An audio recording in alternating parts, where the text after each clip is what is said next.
With the release of Chapter 174 of Fortnite's The Apocalypse, Nasiens has officially begun to use their piece of the Great Spirit Chastiefol, and has used two different forms from the spear. And based off of this chapter and what we can learn from it,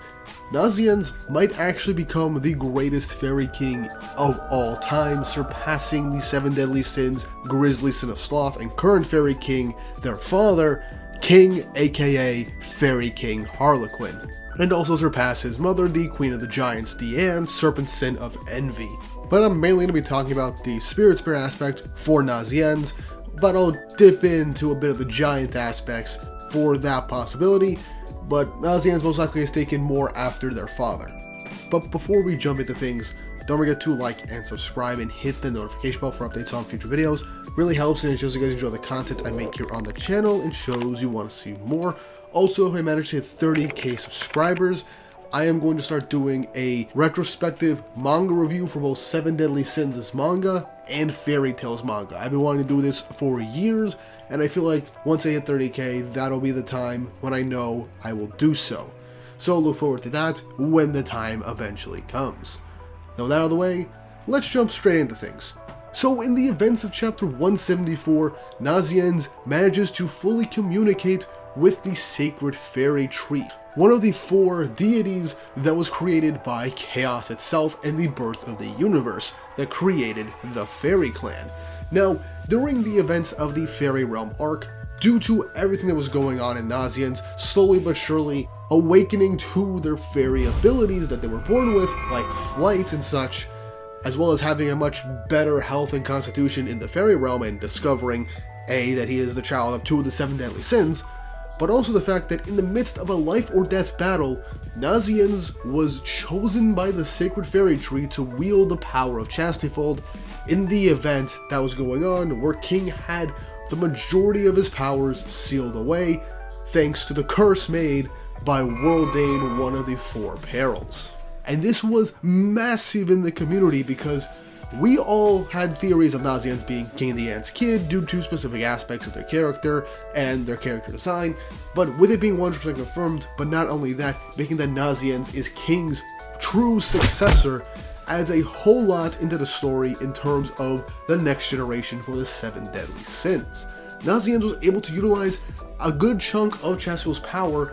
with the help and assistance of King, combining their abilities to take down Worldane in an epic fashion. Granted, at the end of the day, Percival had to help to basically take out Worldane back at 100%, but still, the fact remains that Nasiens, in a Labyrinth situation, was given the ability to utilize Chastiefol. And in this most recent chapter, Nasiens, with the pendant that was given to him by King, was a sliver of Chastiefol and the Great Fairy Tree, giving Nasiens the ability to utilize Chastiefol's abilities. And in this very difficult fight that Nasiens wasn't sure how to get out of, the Sacred Fairy Tree spoke to Nasiens more clearly right now, showcasing that the Great Fairy Tree actually has an ego, an actual personality, and Nasiens pictures the literal fairy piece as a little dwarf thing with a bizarre afro and such, which is still a funny, goofy design, which fits the fact that Nasiens doesn't have the biggest imagination if it doesn't come to poisons and medicine. But it's through this interaction and this reveal, we end up learning why Nasiens was chosen to be the true successor to King, and also shows why King is also very fit to being King of the Fairies. That being that Nasiens has a pure heart and is a very kind and compassionate person who doesn't like to fight or start violence, but will commit to doing so in order to protect the ones they care about. Sounds incredibly similar to King, and that's one of the reasons why the Great Fairy Tree, despite all of King's mishaps over the years and mistakes that he has made, never abandoned him. That was a key thing in the first season of 7 Deadly Sins that Helram kept hammering home to King in their first and second real confrontations. Why did the Fairy Tree not abandon King after all this time through all of his mistakes thus far?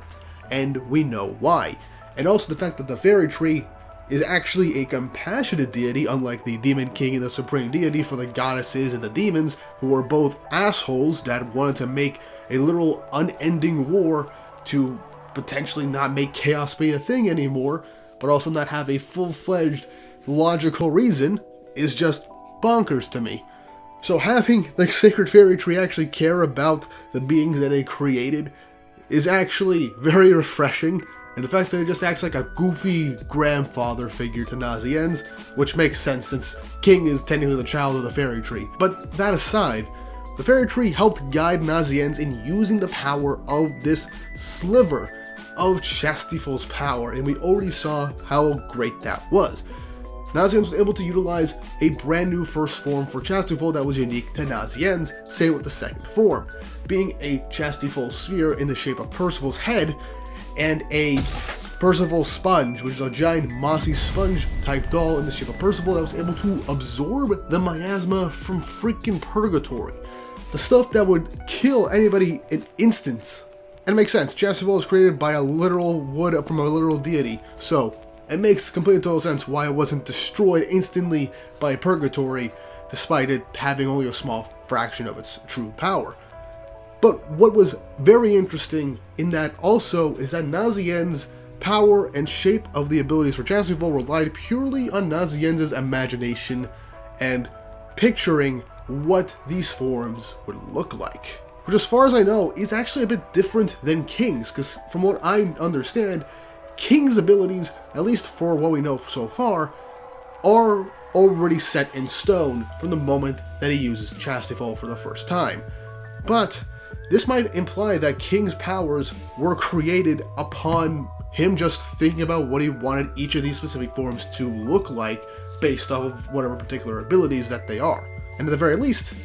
how they work for King specifically. And based off of the different forms, at least these two forms that Nasiens is capable of using right now,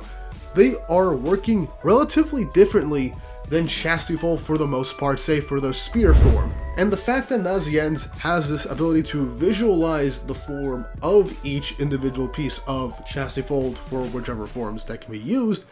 and with the direct guidance of the Sacred Fairy Tree, Nasiens has a much larger advantage than even King did in fully realizing their true potential and power.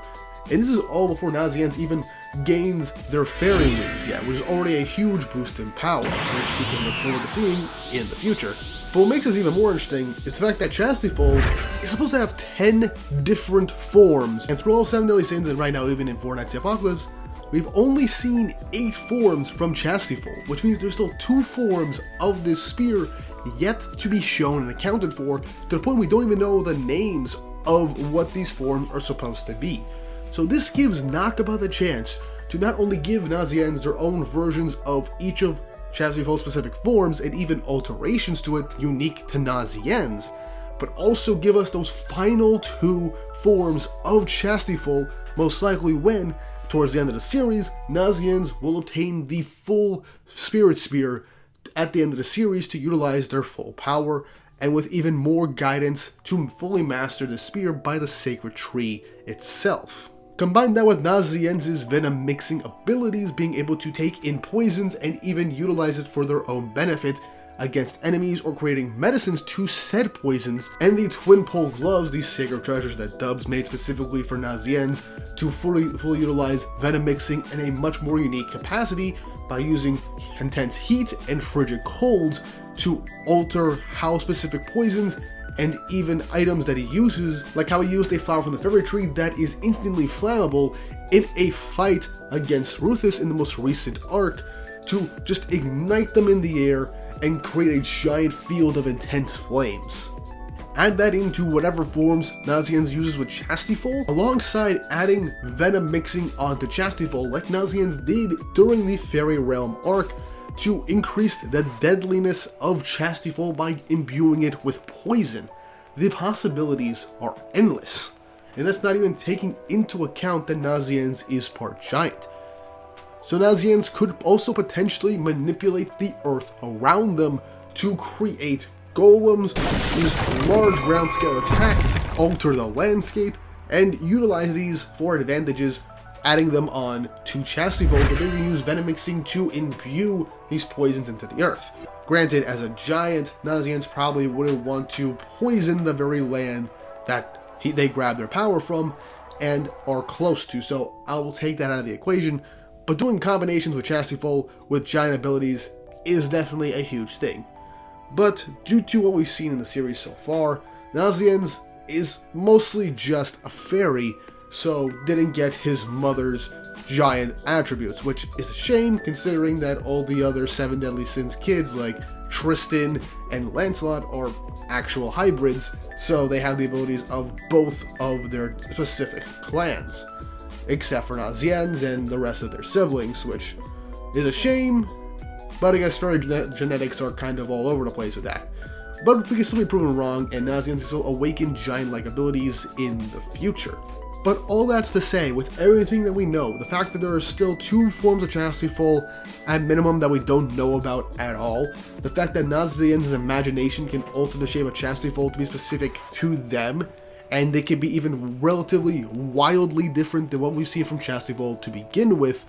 Nasiens still has to gain their fairy wings, Nasiens still has to use the actual full power of Chastity Foal, the actual full spear of Chastity Foal to utilize that ability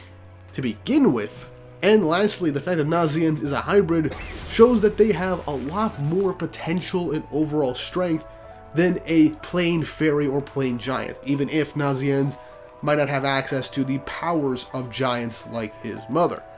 But that's still something incredibly interesting and something that is incredibly hyped that everyone wants to see. Nasiens has the potential to be one of the strongest characters in the series now, due to everything that we've mentioned in this video and everything that we've seen from Nasiens so far. In fact, Nasiens can still grow much stronger. And I, like everybody else, am very much looking forward to what Nasiens is capable of doing in the future once all this ends up happening. And I cannot wait to see what happens in the future. And right now, Nasiens is the 2nd strongest member of Team Percival and the 5th strongest character in the main group of heroes, right underneath the 4 Knights of the Apocalypse right now. Granted, we still don't know how strong Thetis actually is, the reincarnation of Derriere, one of the 10 Commandments in a human body, so we don't know how strong she is, but right now Nasiens is top 5 in terms of the main hero group, not counting the Sins whatsoever. But I want to hear what you guys think. Leave your thoughts and opinions in the comment section down below, what you think about Nasiens' potential, what Nasiens' particular abilities will look like, what the last 2 forms of Chastity Foal are, and how do you think Nasiens' growth as a character will affect how they imagine Chastity Foal looking with each of the individual forms, and if you think Nasiens will awaken their giant abilities. And what's more, if you like this video, like and subscribe and hit the notification bell for updates on future videos. Really helps and it shows you guys enjoy the content I make here on the channel and shows you want to see more. Now, with all that said and done, I hope you all have an awesome day. Imagine if one of the final forms of Chastity Foal is literally just summoning a giant monster, the avatar of the Sacred Fairy Tree with the personality and being completely sentient. That'd be freaking wild.